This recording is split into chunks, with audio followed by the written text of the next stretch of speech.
Hello बच्चों, welcome back to my channel commerce institute. तो चलिए आज की क्लास में बेटा हम लोग क्लास 11th का सेकंड चैप्टर पढ़ते हैं, जिसको हम लोग पढ़ भी रहते हैं। हम लोग कहाँ तक बेटा पढ़े थे हमारे अकाउंटिंग टर्म्स में? हमारे अकाउंटिंग टर्म्स हम लोग ड्राइंग तक हम लोग पढ़ चुके थे। ड्राइंग उसके बाद हम लोग बेटा पढ़ते हैं रिसिप्ट के बारे में। हमारा जो रिसिप्ट होता है बेटा, रिसिप्ट का मतलब क्या होता है प्रिंस? रिसिप्ट का मतलब बेटा ये होता है जो मेरा इनकम होता है, जो हम अपने बिजनेस में बेटा रिसीव करते हैं, पैसा जो रिसीव करते हैं ना, उसी को हम लोग क्या बोलते हैं युवराज? रिसिप्ट बोलते हैं। रिसिप्ट हमारा दो टाइप्स का होता है। दो टाइप्स के, कितने टाइप्स होते हैं बेटा? दो। पहला होता है कैपिटल रिसिप्ट, दूसरा होता है रेवेन्यू रिसिप्ट। यानी दो तरीके से हम पैसा रिसीव करते हैं बेटा, दो तरीके से। एक होता है कैपिटल और एक होता है रेवेन्यू रिसिप्ट। कैपिटल रिसिप्ट एक ऐसा रिसिप्ट है बेटा ना जो हमको बार बार नहीं मिलता है, वो हमको कभी कभार मिलता है। जैसे फॉर एग्जाम्पल आप अपने बिजनेस का कोई एसेट्स को बेच दिए, माने आपने लैंड को बेचा, लैंड बेचा, तो क्या आप अपने लैंड को बार बार बेचोगे? नहीं ना। तो ये आपका कैपिटल रिसिप्ट है जो बार बार नहीं होता है, कभी कभार आप जो करके आपको रिसीव होता है वो होता है कैपिटल रिसिप्ट। जैसे अपने लैंड बार बार नहीं बेचते, एक बार बेचेंगे, कभी कभार बेचेंगे, तो वो हमारा कैपिटल रिसिप्ट में काउंट होगा। या फिर आप बैंक से लोन लेंगे, तो बैंक से क्या हम लोग बार बार लोन लेते हैं? डेली डेली डेली नहीं ना, कभी कभार लोन लेते हैं ना। तो बैंक से आप जो लोन लेके पैसा रिसीव कर रहे हो, ये भी किस में आएगा? किसमें था प्लीज? कैपिटल रिसिप्ट में। क्लियर है? और रेवेन्यू रिसिप्ट ऐसा रिसिप्ट होता है बेटा जो रिकरिंग नेचर का होता है। रिकरिंग नेचर का मतलब जो बार बार रिसीव होता है। जैसे मान लीजिए आप अपने बिजनेस का गुड्स को बेच रहे हो, क्या बेच रहे हो बेटा? सामान को जो डेली डेली बेचते हो ना, बेचते नहीं बेचते? कमीशन आपको बार बार रिसीव होता है। रेंट आप किसी को लीज पे जमीन दी हो तो रेंट आपको रिसीव हो रहा है, बार बार रिसीव होता है ना, हर महीने। तो ये ऐसा जो इनकम जो हमको बार बार रिसीव होता है उसको कहते हैं रेवेन्यू रिसिप्ट। क्लियर हो गया? जो मुझे बार बार मिलता है। समझ गए? आइए जरा इसको पढ़ते हैं। Capital receipt are shown in the balance sheet. सबसे पहले एक चीज जान लीजिएगा, जो हमारा कैपिटल रिसिप्ट होता है बेटा ना, वो ऐसा इनकम होता है जो हमको बार बार नहीं होता है, कभी कभार होता है। समझ गए ना? कभी कभार होता है। तो इसको कहाँ शो करते हैं? बैलेंस शीट में। बैलेंस शीट, या तो बैलेंस शीट में क्या होगा, या तो हमारा लायबिलिटी इंक्रीज होगा, है ना प्रिंस? या तो मेरा लायबिलिटी इंक्रीज होगा, मतलब ब्याज, कर्जा बढ़ने का मतलब कि आपने लोन ले लिया, लोन लेके जो आपने अमाउंट रिसीव किया, बैंक से लोन लिया 1 लाख का, तो 1 लाख जो आपके पास आया है वो कैसा इनकम है? कैपिटल रिसिप्ट है। तो एक बात बताइए, आप बैंक से जितना लोन लोगे तो आपकी लायबिलिटी बढ़ेगी नहीं बढ़ेगी? कर्जा बढ़ेगा ना।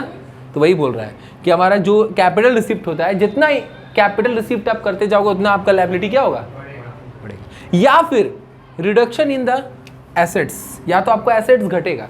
एसेट्स घटने का मतलब, एसेट्स मतलब क्या होता है कि ऐसी संपत्ति जिसको कैश में कन्वर्ट कर सकते हैं। जैसे मान ली लैंड, बिल्डिंग, तो उसको आप बार बार बेचते हो कि कभी कभार? कभी कभार ना। तो कभी कभार आप जब लैंड को बेच के जो पैसा रिसीव करोगे बेटा, लैंड को बेच के जो पैसा रिसीव करोगे, तो आपका लैंड गया ना, आपका एसेट्स कम हुआ कि नहीं हुआ? हुआ ना कम। तो वही बता रहा है, या तो आपका कर्जा बढ़ेगा तो आपके पास पैसा आएगा, या तो आप अपने एसेट्स को कम कर दोगे बेच के, तब आपके पास पैसा आएगा। इसको कहते हैं कैपिटल रिसिप्ट। क्लियर हुआ कि नहीं हुआ? अच्छी तरीके से हो गया? इसमें कोई डाउट है? नहीं है ना बेटा? चलिए, जैसे एग्जांपल में क्या है, amount receive from the sale of fixed assets. हम बताए थे फिक्स्ड एसेट्स का मतलब लैंड, बिल्डिंग, प्लांट, मशीनरी, ये सब आप बेच रहे हो, तो क्या इसको बार बार बेचते हो? नहीं ना, कभी कभार बेचते हैं बेटा। समझ गए? तो कभी कभार जो आप अपने संपत्ति को बेच के पैसा पा रहे हो वो हमारे लिए कैपिटल रिसिप्ट होता है। एग्जाम्पल में बोल भी दिया। दूसरा, capital contributed by the proprietor. Proprietor यानी कि मालिक ने फॉर्म में पैसा लगा के फॉर्म स्टार्ट किया। तो हम आपको क्या बताया था, यहाँ फॉर्म को लेके चलना है, तो फॉर्म के लिए क्या है बेटा? लायबिलिटी है कि नहीं? फॉर्म के पास ऑनर ने पैसा लगा के फॉर्म स्टार्ट कर दिया, तो जो फॉर्म है उसके लिए लायबिलिटी है कि नहीं प्रिंस? है ना। तो लायबिलिटी तो है, ठीक है, लायबिलिटी है, ठीक है, पैसा आ रहा है कि नहीं मेरे पास? लायबिलिटी बढ़ रहा है कि नहीं बढ़ रहा है? बढ़ रहा है। तो वही चीज़ बोल रहा है प्रोप्राइटर। आप ऑनर, प्रोप्राइटर मतलब ऑनर जो पैसा लगाता है फॉर्म में, वो भी हमारे लिए क्या होता है? Capital. Amount receive by the way of loan, या तो अमाउंट कैसे रिसीव हो रहा है? लोन से। वे ऑफ लोन का मतलब लोन तरीके से, लोन के अकॉर्डिंग आपके पास पैसा आ रहा है। बैंक से लोन ले रहे हो तो पैसा जो आपके पास आ रहा है ठीक है, लेकिन लायबिलिटी बढ़ रहा है कि नहीं बढ़ रहा है? बढ़ रहा है। तो this all are the capital receipt. For example, अच्छे समझ में आ गया? एक चीज और अच्छा चीज हमने लिखवाया है, this is called non recurring nature. हमारा जो कैपिटल रिसिप्ट होता है प्रिंस, वो हमारा नॉन रिकरिंग नेचर का होता है। अच्छा, नॉन रिकरिंग नेचर किसको कहते हैं? जो हमें कभी कभार होता है, कभी कभार जो होने वाली चीजों को कहते हैं नॉन रिकरिंग। क्या बोलते हैं? Non recurring. क्लियर हो गया? जो कभी कभार होता है। समझ में आया कि नहीं आया बेटा? ठीक, यहां तक क्लियर हो गया। अब आते हैं बेटा रेवेन्यू रिसिप्ट पे। ठीक है, रेवेन्यू रिसिप्ट क्या होता है? रेवेन्यू रिसिप्ट एक ऐसा इनकम होता है बेटा जो मुझे बार बार मिलता है। कैसे मिलता है बेटा? जो मुझे बार बार मिलता है उसको रेवेन्यू रिसिप्ट कहते हैं। जैसे क्या क्या हो सकता है जरा इसके बारे में पढ़ते हैं। Revenue receipt are show on the credit side of trading and profit and loss account. ध्यान दीजिएगा, कैपिटल रिसिप्ट को हम लोग बैलेंस शीट में शो करते हैं। याद रखिए कैपिटल रिसिप्ट को जो इनकम होता है, और रेवेन्यू इनकम को कहाँ शो करते हैं बेटा? ट्रेडिंग या वो भी किस साइड? Credit side.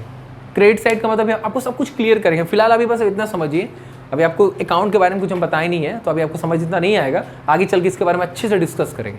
फिलहाल बस अब इतना समझिए कि trading and profit and loss account के क्रेडिट साइड में इसको शो करते हैं। कहाँ शो करते हैं बेटा? Credit side. और ये एक ऐसा इनकम है जो मुझे बार बार मिलता है, बार बार मिलता है। समझ गए मेरी बात? ठीक है। जैसे क्या क्या हो सकता है? मनी ऑब्टेन्ड का मतलब होता है रिसीव होना। Money obtained from sale of goods. आप सामान बेच रहे हो बिजनेस में, तो क्या एक दिन बेचते हो कि बार बार? बार बार बेचते हैं, तो वो हमारे लिए रेवेन्यू रिसिप्ट है। Commission, fees received, service rendered, मतलब सर्विस दे रहे हो, कमीशन उसके बदले रिसीव कर रहे हो, या फिर आपको फीस रिसीव हो रहा है, तो ये बार बार होता है कि नहीं होता है? होता है ना।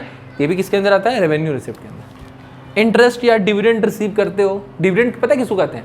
जो शेयर होल्डर जो पैसा लगाते हैं और उसके बदले जो उनको प्रॉफिट मिलता है, उनके लिए वो क्या होता है? डिविडेंड होता है। Dividend is the part of profit, जिसको किसको पे किया जाता है? शेयर होल्डर को। शेयर होल्डर कौन होते हैं फ्रेंड्स? जो कंपनी में पैसा लगाते हैं। जैसे कस्टमर होते हैं ना दुकान से सामान खरीदने, उसी तरह शेयर होल्डर जो पैसा लगाते हैं कंपनी में, शेयर मार्केट में, उनको कहते हैं शेयर होल्डर। जैसे हम हैं, कंपनी में पैसा लगाएं तो हम शेयर होल्डर हैं। ठीक है, तो हमको जो प्रॉफिट मिलेगा ना बेटा, उसको डिविडेंड कहते हैं। क्या कहते हैं? डिविडेंड। तो डिविडेंड भी रिसीव मुझे क्या होता है? बार बार होता है ना, कि ऐसा नहीं एक बार हुआ फिर नहीं मिलेगा, बार बार मिलता है ना। ये भी किस में आता है? रेवेन्यू रिसिप्ट में। समझ में आ रहा है? इंटरेस्ट वगैरह। और ये कौन से नेचर का होता है? कौन से नेचर का होता है बेटा? Recurring nature. रिकरिंग मतलब जो बार बार होता है। रिकरिंग मतलब जो बार बार होता है। क्लियर हो गया? जैसे आपको इकोनॉमिक्स में एक चीज़ हम बताएंगे आपको कि एक होता है एफडी, एक होता है आरडी।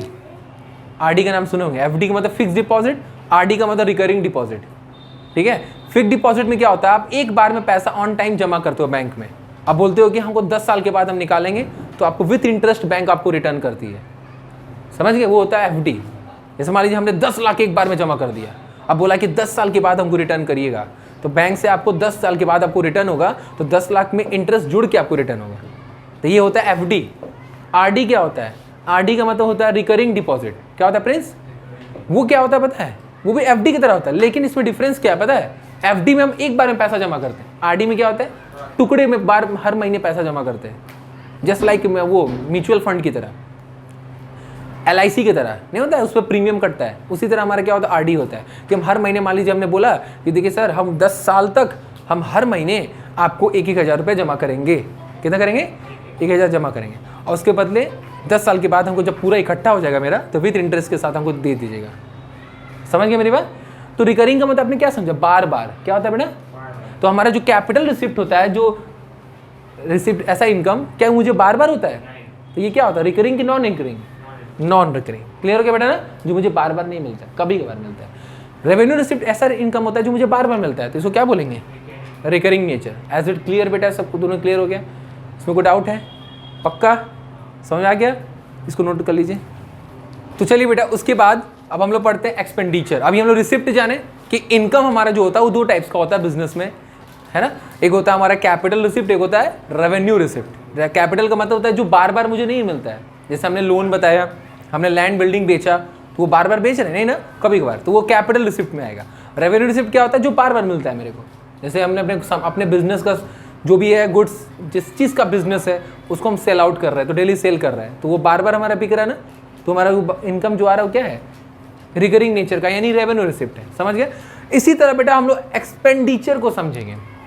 अभी अब इनकम को पढ़ रहे थे, अब हम लोग पढ़ेंगे एक्सपेंस को। एक्सपेंडिचर का मतलब होता है बेटा खर्चा। क्या होता है प्रिंस? खर्चा। खर्चा भी 2 टाइप्स का होता है, जस्ट लाइक जैसे इनकम था, रेवेन्यू था, उसी तरह हमारा एक्सपेंडिचर है। समझिए? जैसे रिसिप्ट था उसी तरह एक्सपेंडिचर है। एक कैपिटल एक्सपेंडिचर होता है और एक रेवेन्यू एक्सपेंडिचर होता है। कैपिटल एक्सपेंडिचर एक ऐसा एक्सपेंडिचर है बेटा जो हम बार बार खर्चा नहीं करते हैं। समझ गए? जैसे आप उसी को लेके चलो प्रिंस, ठीक है। आपने बैंक से लोन लिया, तो फिलहाल अभी आपके लिए वो क्या है? इनकम है ना। वो क्या है? बैंक से आपने लोन लिया, अभी वो आपके लिए इनकम है, वो कैपिटल रिसिप्ट में जाएगा। किस में जाएगा? अब उसका आप जब पेमेंट करोगे बैंक को, भुगतान करोगे बैंक को, पेमेंट करोगे, तो जो बैंक को बेटा पे कर रहे हो, अब आपके लिए वो क्या है? एक्सपेंस है। क्या है बेटा? एक्सपेंस है। वो भी कौन सा एक्सपेंस? Capital expense. समझ में आया? उसी को लेके चलो, जो आपने कैपिटल का रिसिप्ट पढ़ा था उसका उल्टा एक्सपेंस हो गया। जो बैंक से लोन लिया वो कौन सा इनकम? Capital receipt. आप बैंक को वापस कर रहे हो पैसा, पेमेंट कर रहे हो, वो कैपिटल एक्सपेंडिचर। आपने गुड्स को, आपने बिजनेस का लैंड बिल्डिंग को बेच दिया, बार बार तो नहीं बेच रहे हो, कभी कभार बेच रहे हो, तो बेच के जो आपको मिला वो कैपिटल रिसिप्ट है। समझ गए? अब उसी का उल्टा क्या हो सकता है? आपने लैंड बिल्डिंग खरीद लिया, तो क्या बार बार खरीदते हैं? नहीं ना। जो खरीद के जो खर्चा किए हैं, ये क्या आएगा? Capital expenditure. को रिलेट करके बता रहे, क्लियर हो रहा है कि नहीं हो रहा बेटा आप लोगों को? समझ गए ना? ठीक, जरा इसको पढ़ी, क्या लिखा है? Capital expenditure are show in the balance sheet. जैसे वो भी शो था बैलेंस शीट में, ये भी शो है बैलेंस शीट में, लेकिन वहां पर क्या था? लायबिलिटी बढ़ जाता था। क्या होता था बेटा आपका? क्योंकि आप लोन लेते थे। यहाँ पर क्या है? लायबिलिटी कम हो जाएगा, क्योंकि आप पेमेंट कर दे रहे हो। जैसे आप किसी को जिससे उधार ली और पेमेंट कर दो, तो क्या होगा? लायबिलिटी कम हो जाएगा ना। तो वही है, देखिए लिखा है ना, डिक्रीज इन द लायबिलिटी। वहां पर क्या होता था कि एसेट्स बढ़ जाता था, सॉरी एसेट्स घट जाता था, क्योंकि आप बेच देते थे, लैंड बिल्डिंग को बेच के पैसा कमा रहे थे, तो एसेट्स घट जाता था। यहाँ पर क्या होगा? एसेट्स खरीदोगे। क्या करोगे बेटा? एसेट्स खरीदेंगे। ठीक है, यहाँ क्या करेंगे हम? एसेट्स को खरीदेंगे। तो खरीदेंगे तो हमारा क्या होगा? एसेट्स बढ़ेगा। ये लिखा भी है ना, increase in the value of assets. Clear हो गया? Example, purchase of fix assets like building plant machinery. Clear हो रहा है बेटा ना? बिल्डिंग प्लांट मशीनरी आपने खरीदा, तो ये आपके लिए खर्चा है। कौन सा खर्चा है? कैपिटल एक्सपेंडिचर है बेटा, जो बार बार नहीं खरीदते, सब कभी कभार खरीदते हैं। ठीक है, ये किस नेचर का हो सकता है? बार बार कर रहे नहीं ना, कभी कभार। नॉन रिकरिंग नेचर है, वो भी नॉन रिकरिंग, ये भी non recurring. Capital non recurring nature का ही होता है, चाहे रिसिप्ट चाहे एक्सपेंडिचर हो। ठीक है, रीपेमेंट ऑफ लोन। आप पेमेंट करो बैंक से, जो लोन लिए हो आप उसको पेमेंट करो, जो खर्चा कर रहे हो आप, जो पे कर रहे हो, कैपिटल एक्सपेंडिचर। क्लियर हो गया बेटा? नहीं, इसमें कोई डाउट है? सब उसी से रिलेटेड है। जो कैपिटल रिसिप्ट था उसका उल्टा कैपिटल एक्सपेंडिचर है। ठीक है, उसके बाद रेवेन्यू एक्सपेंडिचर, ये भी जैसे उसका उल्टा है ना प्रिंस। ये बार बार आपको खर्चा करना पड़ेगा, बार बार खर्चा करेंगे, तो बार बार खर्चा से क्या करेंगे? जैसे क्या लिखा, देखिए the revenue expenditure are show in the, जैसे वहां पर क्रेडिट साइड शो था, यहाँ कहाँ शो करेंगे? डेबिट साइड शो करेंगे, है ना? क्लियर है? इसको ध्यान मत दीजिए, इसको फिलहाल बस दिमाग में हल्का सा रखिए, नहीं रवि रखेंगे तो कोई दिक्कत नहीं, हम आगे बताएंगे इसको। फिलहाल आपको बस इतना समझना है कि रेवेन्यू एक्सपेंडिचर एक ऐसा खर्चा होता है जो हम बार बार करते हैं। जो हम क्या करते हैं प्रिंस? बार बार। जैसे for example cost of goods sold. इधर देखिए, आप जो गुड्स बेच रहे हो उसको बनाने में, उस गुड्स को बनाने में जो खर्चा आया है, ठीक है, वो कौन सा खर्चा है? Revenue expenditure. क्योंकि आप जो बेचोगे तो बार बार बेचोगे, तो जो बनाओगे तो उसको डेली बनाना पड़ेगा ना, तो बनाने में जो खर्चा वो तो डेली होगा ना प्रिंस। भाई बेच रहे हैं डेली, तो खर्चा भी तो डेली करेंगे, तो कौन सा खर्चा है? Revenue expenditure. क्लियर है? पेमेंट ऑफ सैलरी, वहाँ पर रिसीव कर रहे थे, यहाँ पेमेंट करेंगे, रेंट पे, कमीशन पेड करेंगे, तो किसमें आएगा? रेवेन्यू एक्सपेंडिचर में। ठीक है, किस नेचर का? ये रिकरिंग नेचर, मतलब कि बार बार होता है। कोई डाउट इसमें? नहीं ना? यहाँ तक नोट कर लीजिए बेटा। तो चलिए बेटा, उसके बाद हम लोग पढ़ते हैं डेफर्ड रेवेन्यू एक्सपेंडिचर। जैसे अभी हम लोगों ने कैपिटल एक्सपेंडिचर पढ़ा, रेवेन्यू एक्सपेंडिचर पढ़ा। डेफर्ड रेवेन्यू एक्सपेंडिचर बेटा क्या है? ये एक ऐसा खर्चा है जिसमें दोनों का कॉम्बिनेशन है। ठीक है प्रिंस? दोनों मतलब कैपिटल एक्सपेंडिचर भी आता है, ठीक है, और रेवेन्यू एक्सपेंडिचर भी आता है। ठीक है, इसमें दोनों का कॉम्बिनेशन है बेटा, इसमें कैपिटल एक्सपेंडिचर और रेवेन्यू एक्सपेंडिचर दोनों आता है। इसका मतलब ये एक ऐसा खर्चा है प्रिंस जिसको हम लोग बार बार करते हैं, जिसका बेनिफिट हमको लॉन्ग टाइम के बाद मिलता है। तो ये आपने कुछ सुना सुना लग रहा है ना कि हम खर्चा बार बार कर रहे हैं जिसका बेनिफिट हमको फ्यूचर में मिलेगा। एडवर्टीजमेंट एक्सपेंस, अभी आपने कल ही शायद आप लोग ने एक वीडियो, इससे पहले वाले लेक्चर में आपने पढ़ा था, हमने आपको बताया फिक्टिशियस एसेट्स, कि एक काल्पनिक एसेट जो रियल नहीं होता है, जिसको हम लोग बार बार करते हैं, जिसका बेनिफिट हमें फ्यूचर में मिलता है, वही हमारा डेफर्ड रेवेन्यू एक्सपेंडिचर है। कौन सा खर्चा है प्रिंस? अब याद रखिएगा, जो हमारा एडवर्टीजमेंट एक्सपेंस है वो कौन सा एक्सपेंडिचर होगा?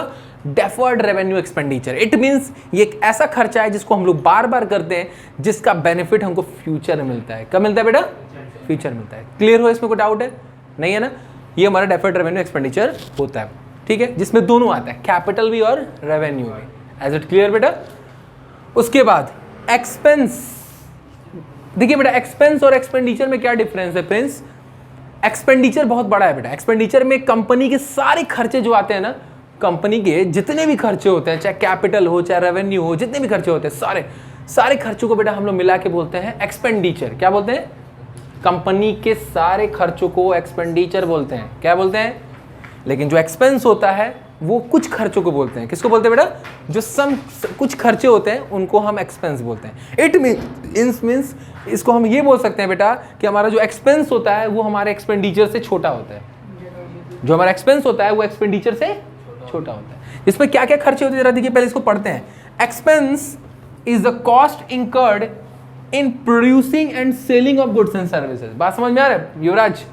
ये कैसा खर्चा होता है जो हम गुड्स को बनाने और बेचने में जो खर्चा लगता है ना, बनाने और बेचने में जो खर्चा लगता है, सिर्फ बनाने और बेचने की बात कर रहा है, बनाने और बेचने में जो तमाम खर्चे आते हैं उसको बोलते हैं एक्सपेंस। क्या बोलते हैं बेटा? Expense is the part of expenditure. क्या ये बात सही है प्रिंस? क्योंकि हमारा एक्सपेंस छोटा होता है एक्सपेंडिचर से, इसलिए हम इसको बोल सकते हैं युवराज क्या कि expense is the part of expenditure. इसमें कोई डाउट है आप लोगों को? नहीं है ना? ठीक है अभिषेक। फॉर एग्जाम्पल, क्या एग्जाम्पल में हो सकता है? Cost of goods sold. जो रेवेन्यू में आता था बेटा ना, वही एक्सपेंस में आएगा। जो भी इससे पहले वाले रेवेन्यू एक्सपेंडिचर में हमने जो पढ़ा था कि जो खर्चे थे वही हमारा एक्सपेंस में आएगा। जैसे cost of goods sold, goods को बनाने में जो खर्चा आया, कॉस्ट, देख रहे प्रिंस, जो कॉस्ट आया, ठीक है। Payment of rent, commission, salary, dividends, ये सब जो हम पेमेंट करते हैं ये रेवेन्यू एक्सपेंडिचर में ही आ रहा था, याद है ना? वही हमारा एक्सपेंस है। डेप्रिसिएशन वर्ड अब आपको बहुत ज़्यादा सुनने मिलेगा, इसका एक चैप्टर भी है अकाउंट्स में, डेप्रिसिएशन। इसका मतलब होता है decrease in the value of fixed assets. देखिए बेटा, उसके बाद बेटा डेप्रिसिएशन के बारे में हम बता रहे थे कि हमारा जो डेप्रिसिएशन होता है उसका मतलब होता है decrease in the value of fixed assets. इसका मतलब ये होता है बेटा ना कि हमारा जो एसेट्स है, फिक्स्ड एसेट्स है, जैसे लैंड, बिल्डिंग, प्लांट, मशीनरी वगैरह जो भी है, उसकी जो वैल्यू डिक्रीज होती है बेटा उसको डेप्रिसिएशन कहते हैं। मान लीजिए आपने 1 अप्रैल को एक बाइक खरीदा 1 लाख का। कितने का बेटा?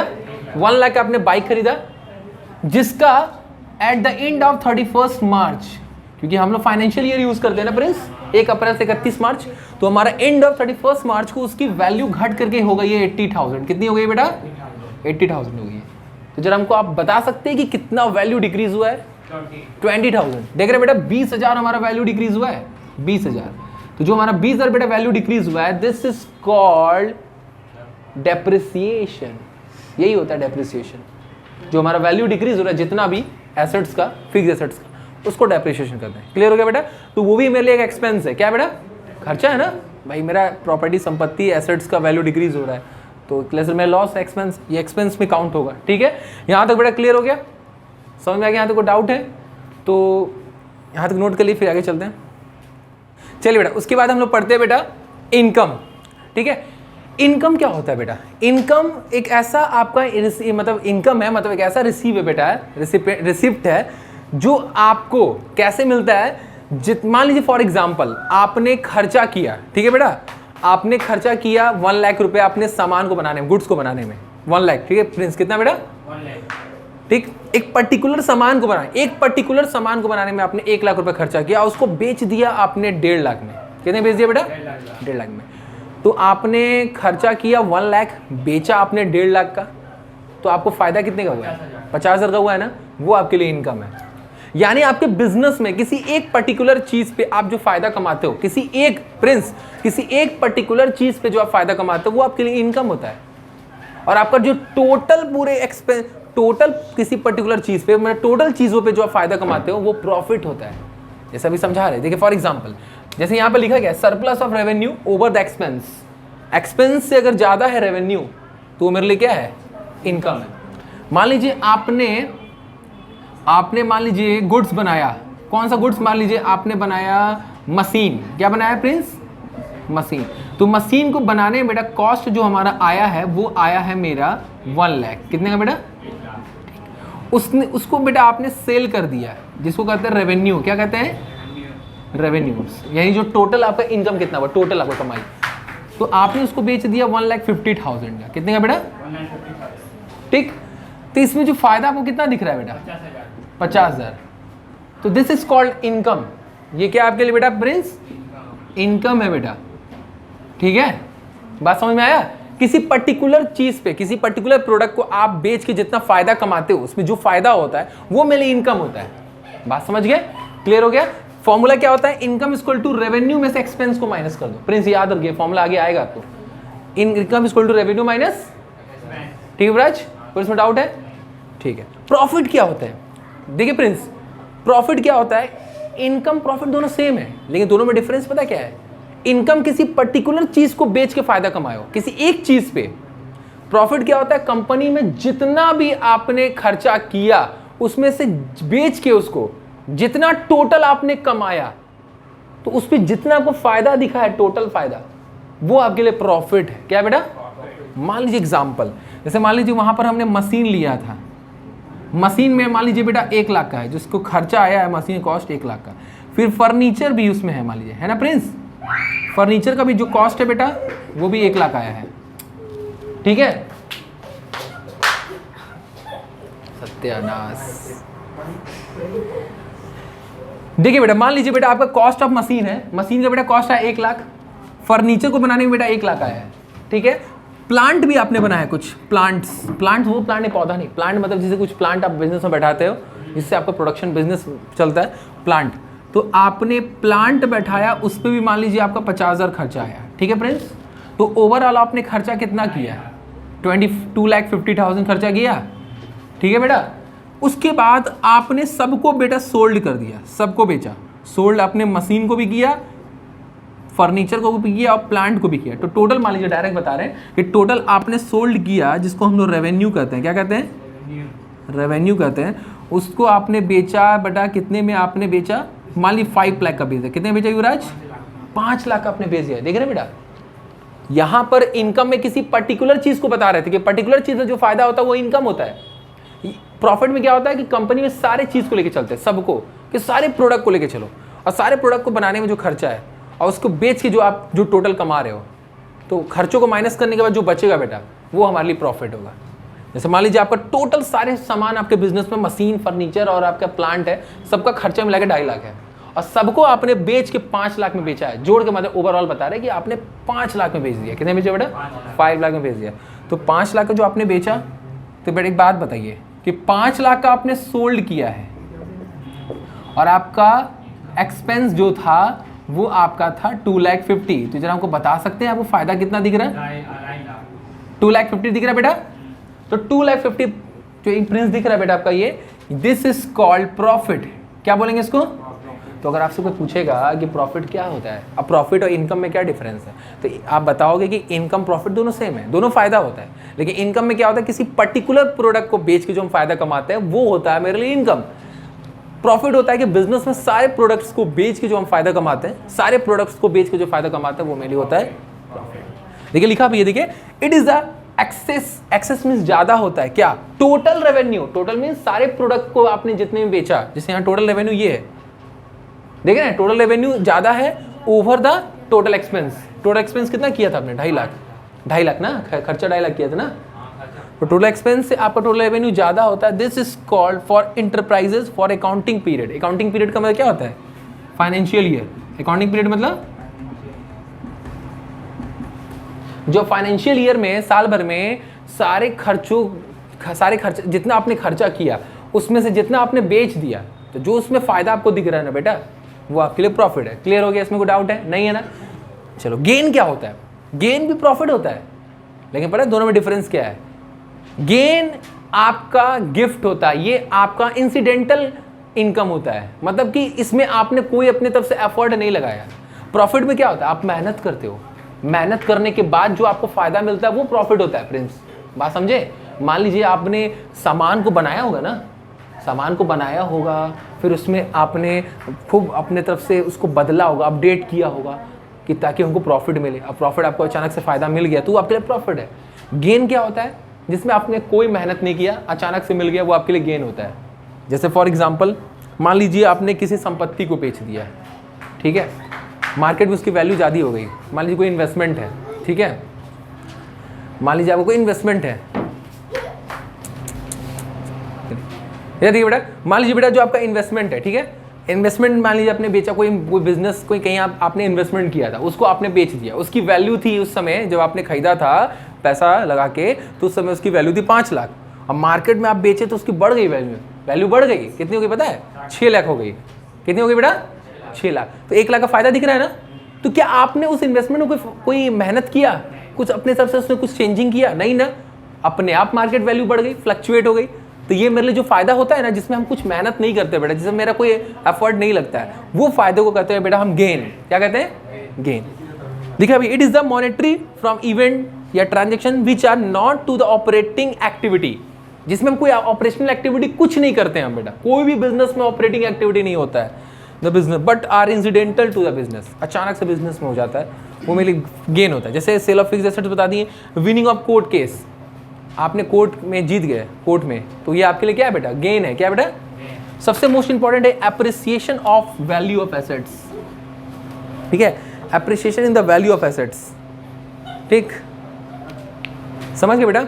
Appreciation in the value of assets का मतलब, मान लीजिए आपका आपको कोई लैंड है बेटा, मान लीजिए प्रिंस आपका लैंड है। आपने लैंड पहले खरीदा था 2 लाख का। कितने का बेटा? तो जानते हैं ना, लैंड की वैल्यू हमेशा बढ़ती रहती है, गोल्ड की तरह बढ़ती है ना। तो लैंड आपने खरीदा 2 लाख का, ठीक है। 2 साल के बाद आपने उसको बेचा तो उसकी वैल्यू हो गई 5 लाख। कितनी हो गई बेटा? तो क्या आपने लैंड पे कोई अपने तरफ से कोई खर्चा किया? क्या लैंड में कुछ आपने बदलाव किया? नहीं ना, वो अपने आप उसकी वैल्यू बढ़ गई है। बढ़ी कि नहीं बढ़ी है? तो आपने 5 लाख में उसको बेच दिया प्रिंस, तो इसमें जो 3 लाख का फायदा है उसको क्या बोलेंगे? इनकम, प्रॉफिट या गेन? क्या बोलेंगे बेटा? गेन बोलेंगे। गेन का मतलब जिसमें आपने कोई मेहनत नहीं किया, कुछ इसमें चेंज नहीं किया, तब भी आपको फायदा हो गया, वो आपके लिए क्या होता है बेटा? गेन होता है। यहाँ तक बेटा, यहीं तक हम लोग लेक्चर रखते हैं, बाकी हम लोग नेक्स्ट वीडियो में पढ़ेंगे। ठीक है, तो फिर मिलते हैं हम लोग नेक्स्ट वीडियो में। तब तक के लिए बाय बाय, टेक केयर।